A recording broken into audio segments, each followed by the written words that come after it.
नवरात्रि के दूसरे दिन देवी ब्रह्मचारिणी की पूजा। जानिए जन कथा, पूजा फल और स्तुति मंत्र। माँ दुर्गा की नव शक्तियों का दूसरा स्वरूप देवी ब्रह्मचारिणी का है। यहाँ ब्रह्म शब्द का अर्थ तपस्या है। ब्रह्मचारिणी अर्थात तप की चारिणी, तप का आचरण करने वाली। कहा भी है वेदस्तत्वम तपो ब्रह्म, वेद तत्व और तप ब्रह्म शब्द के अर्थ हैं। विस्तार। शारदीय नवरात्रि शुरू हो चुके हैं और आज नवरात्रि का दूसरा दिन है। नवरात्रि एक संस्कृत शब्द है जिसका अर्थ होता है 9 रातें। इन 9 रातों और 10 दिन के दौरान शक्ति देवी के 9 रूपों की पूजा की जाती है और 10वां दिन दशहरा मनाया जाता है। माँ दुर्गा की नव शक्तियों का दूसरा स्वरूप देवी ब्रह्मचारिणी का है।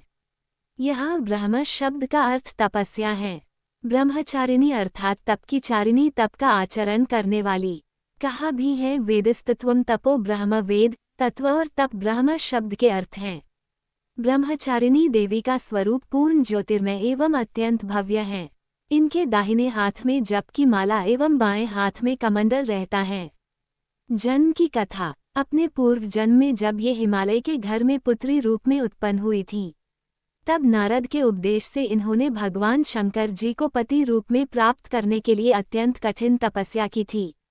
इस दुष्कर तपस्या के कारण इन्हें तपचारिणी अर्थात ब्रह्मचारिणी नाम से अभिहित किया गया। 1000 वर्ष उन्होंने केवल फल मूल खाकर व्यतीत किए और 100 वर्षों तक केवल शाक पर निर्वाह किया था।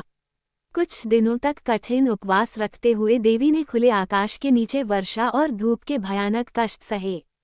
इस कठिन तपस्या के पश्चात 3000 वर्षों तक केवल जमीन पर टूटकर गिरे हुए बेलपत्रों को खाकर वे भगवान शिव की आराधना करती रहीं।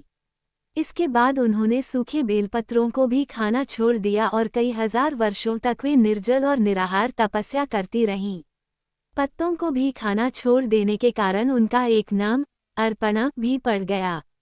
कई हजार वर्षों की इस कठिन तपस्या के कारण ब्रह्मचारिणी देवी का शरीर एकदम क्षीण हो उठा। उनकी ये दशा देखकर उनकी माता मीना अत्यंत दुखी हुई और उन्होंने उन्हें इस कठिन तपस्या से विरक्त करने के लिए आवाज दी, उमा। तब से देवी ब्रह्मचारिणी का एक नाम उमा भी पड़ गया। उनकी इस तपस्या से तीनों लोकों में हाहाकार मच गया।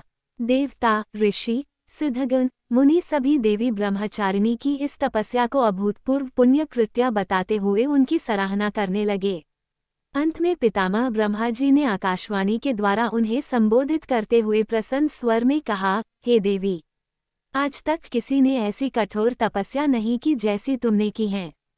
तुम्हारे इस अलौकिक कृत्य की चारों ओर सराहना हो रही है। तुम्हारी मनोकामना सर्वतोभावेन परिपूर्ण होगी। भगवान चंद्रमौली शिवजी तुम्हें पति रूप में प्राप्त अवश्य होंगे। अब तुम तपस्या से विरत होकर घर लौट जाओ, शीघ्र ही तुम्हारे पिता तुम्हें बुलाने आ रहे हैं। पूजा का लाभ। देवी ब्रह्मचारिणी की आराधना से अनंत फल की प्राप्ति एवं तप, त्याग, वैराग्य, सदाचार, संयम जैसे गुणों की वृद्धि होती है। जीवन के कठिन संघर्षों में भी व्यक्ति अपने कर्तव्य से विचलित नहीं होता। माँ ब्रह्मचारिणी देवी की कृपा से उसे सर्वत्र सिद्धि और विजय की प्राप्ति होती है। लालसाओं से मुक्ति के लिए माँ ब्रह्मचारिणी का ध्यान लगाना अच्छा होता है। स्तुति मंत्र। 1। या देवी सर्वभूतेषु माँ ब्रह्मचारिणी रूपेण संस्थिता, नमस्तस्यै नमस्तस्यै नमस्तस्यै नमो नमः।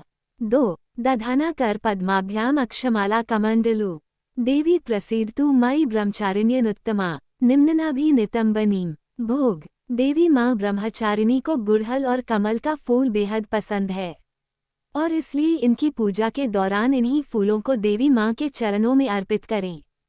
चूनकी माँ को चीनी और मिश्री काफी पसंद है, इसलिए माँ को भोग में चीनी, मिश्री और पंचामृत का भोग लगाएं।